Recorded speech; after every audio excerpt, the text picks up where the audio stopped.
guest to our temple. So nice, thank you. Yeah. Now I'm gonna reach up here. And this is the welcoming. We are decorating you.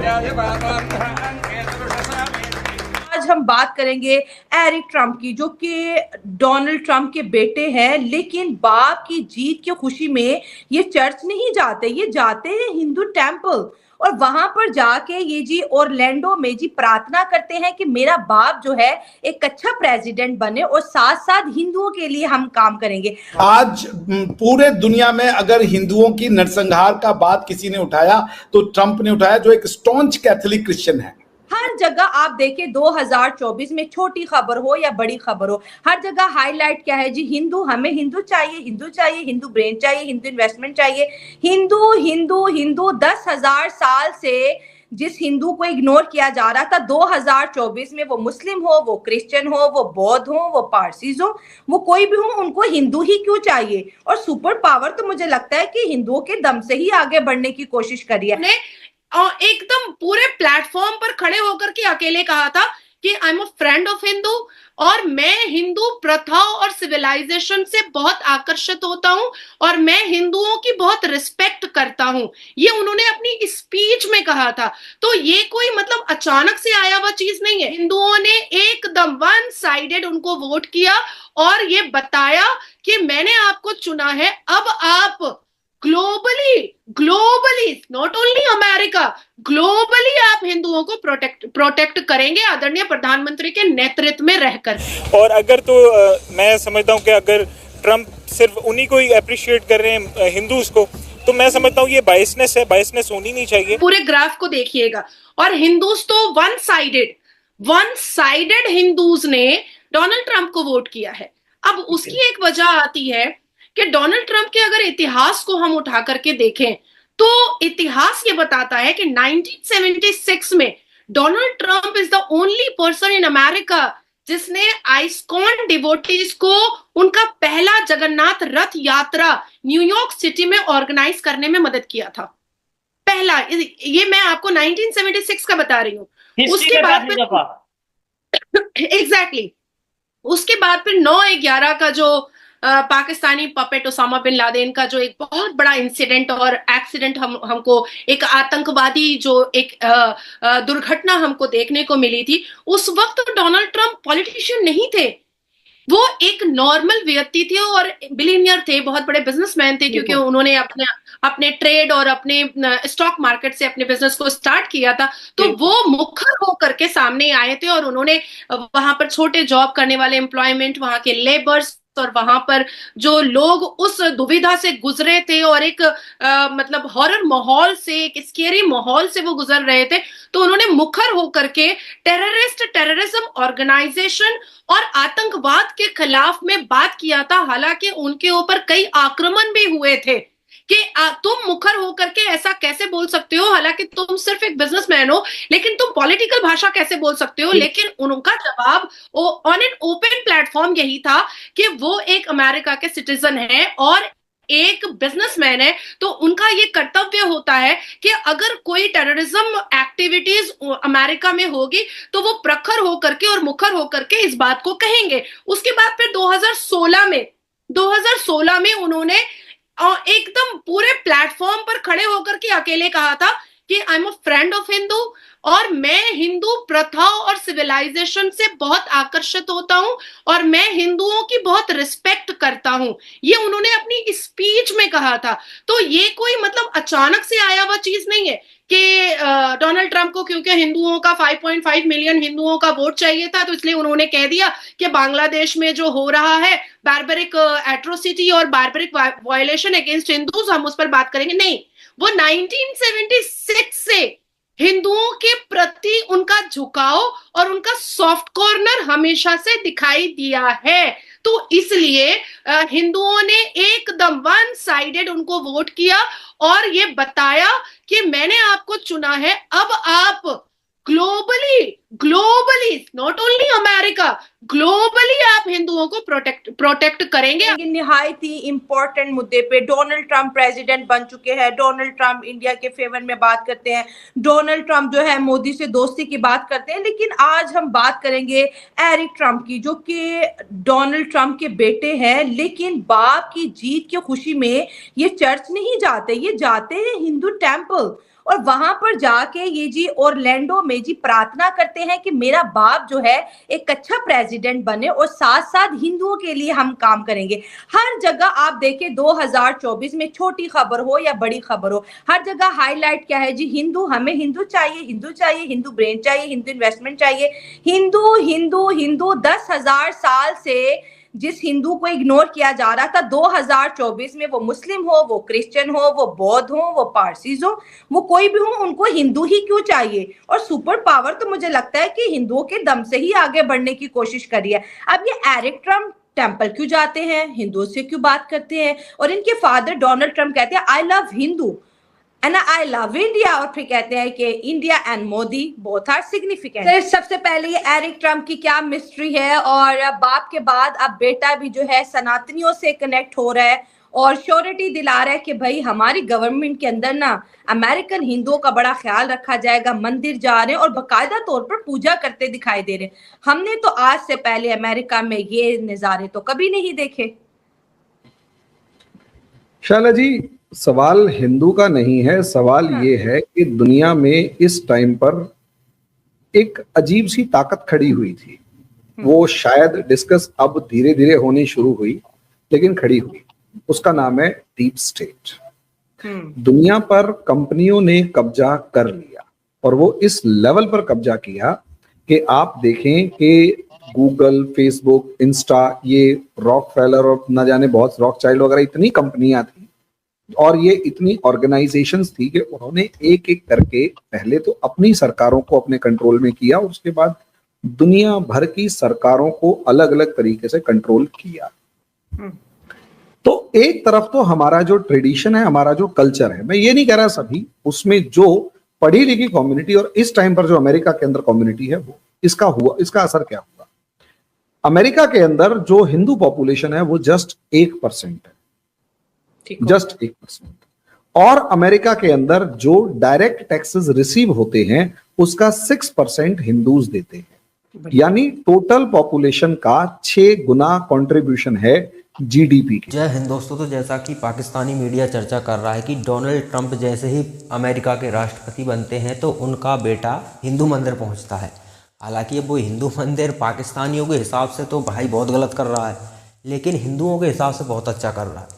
देखिए, हिंदू ये ना समझे कि कोई दूसरा व्यक्ति, कोई राजनेता अगर आपके मंदिर जा रहा है तो वो ज़रूरी नहीं है कि वो इसलिए जा रहा हो कि उसकी कोई निष्ठा हो सकता है उसे उस एरिया में हिंदू वोट को प्रभावित करना हो, यही चलता है राजनीति में तो। लेकिन हिंदुओं को ये देखना होगा कि अमेरिका में उनके हितों की रक्षा कौन करता है। सीधी सी बात है, कोई लीडर है जो उनके लिए खड़ा होता है। हर कम्युनिटी को यही देखना पड़ता है। अब देखिए, पाकिस्तान में तो हिंदुओं की सुरक्षा करने की ही आप कल्पना भी नहीं कर सकते, लेकिन पाकिस्तानियों को जब उनके अंदर इतना रेडिकल वो लोग हैं कि अगर कोई अमेरिका का राष्ट्रपति का बेटा ही जा रहा है तो उनको भाई बहुत तकलीफ हो रही है। आप पाकिस्तान के मीडिया को देखिए ना, कैसे छाती पीट रहे हैं लोग। अब इनको तकलीफ क्यों होनी चाहिए भाई। हो सकता है ट्रंप अगर मस्जिद चला जाए तो हमें तो कोई दिक्कत नहीं है, उसकी मर्जी है, स्वाभाविक सी बात है। और ये क्या भ्रम में रहते हैं, धर्म के मूड में रहते हैं पाकिस्तानी, क्योंकि ये उतना ही सोच सकते हैं। असल जो जियो पॉलिटिक्स है वो इनके समझ से बाहर है। अब स्वाभाविक सी बात है, ट्रंप बहुत बड़ी मेजोरिटी से इस बार सत्ता में आया है। वहाँ पर डीप स्टेट है, वो अपने हिसाब से कार्य करता है। वहाँ की जो हथियार एजेंसियाँ हैं उनको स्वाभाविक सी बात है, हथियार बना रही तो हथियार तो बिके ना, तभी वो पैसा कमाएंगी। और जिसके पास 1000 करोड़ है वो 10,000 करोड़ जल्द से जल्द कमा लेना चाहता है। तो वहाँ की कंपनियाँ जब जिस पार्टी को फंड कर रही हैं वो सत्ता में आएगी तो फिर वो उस अपने हिसाब से काम करवाती हैं। जो युद्ध हुए, 2 युद्ध चल रहे हैं, हालांकि यूक्रेन और रसिया का युद्ध है, ये अमेरिका ने इसे तूल दी थी। जैसे ही जेलेंस्की जो उनका जो पुपट था उसके ज़रिए उन्होंने कहना शुरू किया कि हम नाटो में जाएंगे, तो मतलब दबाव डालना चाह रहे थे रूस पर, लेकिन वहाँ पर समझ रूस भिड़ गया, युद्ध ही हो गया। इन्होंने किसी ने भी नहीं सोचा था कि वहाँ पर युद्ध होगा, लेकिन युद्ध हो गया। अब वहाँ पर युद्ध होने के बाद से हथियार बिकने लगे, पूरे नाटो का हथियार यूक्रेन जाने लगा, तो अमेरिका उसके लिए फंड जारी करने लगा, तो कंपनियां माला माल।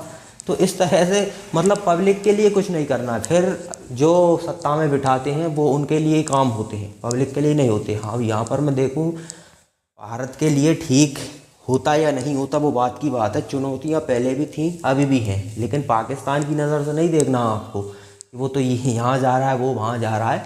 आगे जियो पॉलिटिक्स किस हिसाब से चल रही है उस हिसाब से देखना ज़रूरी है। अब आप देखिए कि डोनाल्ड ट्रंप सत्ता में आया है, तो डोनाल्ड ट्रंप एक ऐसे देश का राष्ट्रपति बना है जो देश बहुत पावरफुल है। अब आप कहेंगे कि कहाँ से पावरफुल, ऐसा वैसा ये कुछ, अगर पिछली जियो पॉलिटिक्स देखें तो देखिए सर अमेरिका बहुत पावरफुल है। अमेरिका का राष्ट्रपति बहुत बेवकूफ़ था। भारत में आप किसी बेवकूफ़ व्यक्ति को प्रधानमंत्री बना दीजिए एग्जाम्पल के लिए, जियो पॉलिटिक्स देखिए फिर विश्व की, वो व्यक्ति फैसले ही नहीं ले पाएगा, कमज़ोर व्यक्ति। नरेंद्र मोदी जैसे व्यक्ति हैं कि बड़ी बड़ी कंट्रियों से भिड़ सकते हैं। आप बताइए, आप जिस शहर में रहते हो वहाँ का एक नामचीन गुंडा है, पैसा है, उसके पास राजनीति है, सब कुछ है, आप उससे भिड़ नहीं सकते ना। आप उसके हित के विरोध काम करोगे तो आपको पेल दिया जाएगा। तो अमेरिका के आप विरोध काम कर रहे हो, अमेरिका ने सैंक्शंस लगा दिए किस देश पर, रूस पर, और वो पूरी दुनिया से कह रहा है कि जो नहीं मानेगा वो हमारा दुश्मन, उसे हम निपट लेंगे। आपको पता हो कि चीन ने और तुर्की ने S-400 खरीदा था अमेरिका के विरुद्ध जाकर रूस से, उन दोनों पर तुरंत कई कंपनियों पर सैंक्शंस ठोक दिए थे, लेकिन भारत पर नहीं ठोक पा रहा था। वो उसकी अलग मजबूरियाँ थीं, क्योंकि वो जानते हैं कि भारत अगर दूसरे गुट में जाता है, रूस और चीन के गुट में, तो अमेरिका के लिए बहुत बड़ी परेशानी खड़ी कर देगा। क्योंकि 3 महाशक्तियाँ और एक महाशक्ति, फिर ज़मीन आसमान का अंतर होता है। आपको कुछ चीज़ों के लिए, कुछ हितों के लिए ज़रूरी होती है, जैसे कि इजराइल अगर उस एरिया से साफ हो जाए, वहाँ पर ईरान का कंट्रोल हो जाए, खेल ख़त्म हो गया अमेरिका का। उस पूरी रीजन में अमेरिका का खेल समाप्त हो जाएगा। इजराइल को वो फंडिंग क्यों कर रहा है पूरी ताकत के साथ? वो इसीलिए कर रहा है कि वो अमेरिका का हित खत्म हो जाएगा, अमेरिका का खेल ही बिगड़ जाएगा। अब जैसे कि डोनाल्ड ट्रंप राष्ट्रपति बनते हैं, ये उनकी मजबूरियाँ थी पिछली सरकारों की, वो काम करने लायक नहीं थी। वही मैं आपको बता रहा हूँ कि अमेरिका बहुत ताकतवर है और डोनाल्ड ट्रंप इस समय सत्ता में बैठ चुका है। वो अमेरिका के हितों के लिए कुछ भी कर सकता है। अब हालांकि उसके सामने चुनौतियां बहुत बड़ी हैं, उनके विरोध में पब्लिक खड़ी होने लगी है। और ये पब्लिक कौन है? जो कुछ, अब स्वाभाविक सी बात है, कोई भी आंदोलन बड़े बड़े होते हैं तो ये मूर्ख व्यक्ति ही कह सकता है कि भाई वो आंदोलन जनता का है। जनता के आंदोलन बड़े लेवल पे कभी कभार हो जाते हैं जब जनता बहुत ज़्यादा त्रस्त होती है, वरना जो मज़े लूटने के लिए पब्लिक सड़कों पर बैठती है वो फंडिंग से चलती है, पैसा आता है कहीं से। तो ये अमेरिका के जो इस समय के भाई बंधु हैं उनके सामने चुनौती है, क्योंकि उनको निपटाने की भी पूरी कोशिश थी। खान के पास से गोली निकल जाना, उसके बाद भी सुरक्षा उतनी ना देना, तो अमेरिका में एक बड़े लेवल पर उस व्यक्ति को समाप्त करने की कोशिश थी। अब ऐसी चुनौतियां उसके सामने, वही मैं बोल रहा था कि भारत में अगर कमज़ोर प्रधानमंत्री होता तो इनके सामने टिक लेता, कब का उसको डिलीट करवा देते। इसी बात है, जब ट्रंप को ही निपटाने के बारे में प्रक्रियाएँ चल रही थी तो ट्रंप फिर भी जीता है। चुनौतियां हैं, अगर वो निपट लेता है इन चुनौतियों से तो दूर की बात है। वो फिर बात है जैसे नरेंद्र मोदी निपट लेते हैं चुनौतियों से, वैसे वो निपट सकता है तो फिर उसकी बात है, वरना सामने वाली पार्टी भी मजबूत है। अब उसे देखना होगा कि वो किस हिसाब से फैसले लेता है, तभी अमेरिका बचेगा। वरना अमेरिका में गलत लोग सत्ता में आएंगे, भले दूसरों को नुकसान पहुंचा रहे हैं, लेकिन जो शक्तियां खड़ी हो रही हैं अमेरिका के खिलाफ वो बहुत तेज़ी से खड़ी हो जाएंगी। अगर आज भी डॉलर के बदले कोई दूसरी करेंसी लॉन्च हो जाए तो बहुत कम समय लगेगा डॉलर का अस्तित्व खत्म होने में, क्योंकि ज़्यादातर कंट्री उसमें शामिल हो जाएंगी। अब जैसे कि भारत, चीन, रूस, ये बड़े बड़े देश कुछ शामिल हुए तो इनके कंट्रोल में बहुत सारे छोटे छोटे देश हैं। अमेरिका 2-4, ब्रिटेन इनको लेकर अकेला क्या कर सकता है? डॉलर को यूज़ करने के लिए दुनिया तो अभी सहमति जता रही है ना। तो उस तरह का अगर सिस्टम खड़ा होता है स्विफ्ट के विरोध में तो फिर अमेरिका का पतन होना बहुत जल्दी, क्योंकि पावर अमेरिका के पास इसी की है, पैसा है, वो दुनिया को डोमिनेट कर सकता है, इसलिए वो सुपर पावर है। चीन भारत के हिस्सों को कब्जाने की कोशिश कर रहा था, पहले कब्जाई भी है ज़मीन। क्यों कब्जाई है? क्योंकि यहाँ पर निकम्मे लोग सत्ता में बैठे हुए हैं। वो उस हिसाब से देखिए, आपको भविष्य को देखकर तैयारी करनी पड़ती है, आपको सेना मजबूत बनानी पड़ेगी ना। आपको खतरा दिख रहा है, डोनाल्ड ट्रंप के सामने भी यही चुनौतियाँ हैं। उसे अमेरिका को उसी लेवल पर फिर से ले जाना है तो उसे बहुत काम करना पड़ेगा। 4 साल का उसके पास समय है। 4 साल में सबसे पहले तो उसे जो अमेरिका में कुछ विरोधी ताकतें हैं उन्हें समाप्त करना पड़ेगा। अब यहाँ पर बात आती है पाकिस्तान की, तो पाकिस्तानियों का काम है ये इंडिया पर बात करना। वो कुछ भी बताएंगे ही बताएंगे, लेकिन कुछ चीज़ें ऐसी होती हैं जो उनके पल्ले नहीं पड़ सकती। पाकिस्तानी है, पाकिस्तानियों को नॉलेज उतनी ही मिलती है, कुछ से सोचने समझने की क्षमता उनमें उतनी होती नहीं है। तो पाकिस्तानियों को क्या लगता है कि कोई हिंदू मंदिर में चला गया तो ये होगा, वहाँ पे तो हिंदू ये हो रहे हैं, बढ़ रहे हैं, ये हमारे लिए तुम अमेरिका, तुम जहाँ तुम सब 100% ही मान लो, 100% हो, क्योंकि 1-2% बचे हैं उनको तो कौन बचाएगा? कोई, मुझे तो नहीं लग रहा कि कोई उन्हें बचा सकता है। तो उन लोगों को भाई समाप्त होने के बाद जो 100% है वो भी तो भीख ही मांग रहे हैं। हाँ, कुछ लोग हैं वो जन्नत में हैं पाकिस्तान में, इनके पास पैसा है, थोड़ी सी राजनीतिक सपोर्ट है, आर्मी का सपोर्ट है या किसी आतंकी संगठन का सपोर्ट है, वो जन्नत में है सर। वहाँ पर वो ऐसी जन्नत में है कि भारत में आप कल्पना भी नहीं कर सकते उस जन्नत की, वो ऐसी जन्नत में है। लेकिन बाकी के लोग तो दोज़ख में हैं, इसमें कोई संदेह नहीं है। जहाँ डेमोक्रेसी होती है, जहाँ कानून का राज होता है, बस सभी को समान रूप से जीवन जीने का अधिकार मिल जाता है, तो वहाँ सबके लिए जैसा माहौल बने। अगर गुंडे मवाली आपके मोहल्ले में है, नहीं तो शांति से हो, गुंडे ही गुंडे हैं तो फिर तो आम लोगों को रहना मुश्किल हो जाता है। पाकिस्तान में वही तो है, जिसके पास पैसा पावर है वो कुछ भी कर सकता है, किसी को भी पेल सकता है, और कर रहा है वहाँ पर क्या नहीं हो रहा? पाकिस्तान सुरक्षित क्यों नहीं? कुछ तो हो रहा होगा ना। तो पाकिस्तानियों को लगता था कि हिंदू हमारे लिए खतरा है, तो हिंदुओं को उन्होंने निपटा दिया। लेकिन अब वो भूल गया कि पैसा अब तुम्हारे लिए खतरा है, जिसके पास पैसा है वो तुमको पेल रहा, वो तुम्हारे साथ वही कर रहा है जो तुमने हिंदुओं के साथ किया है।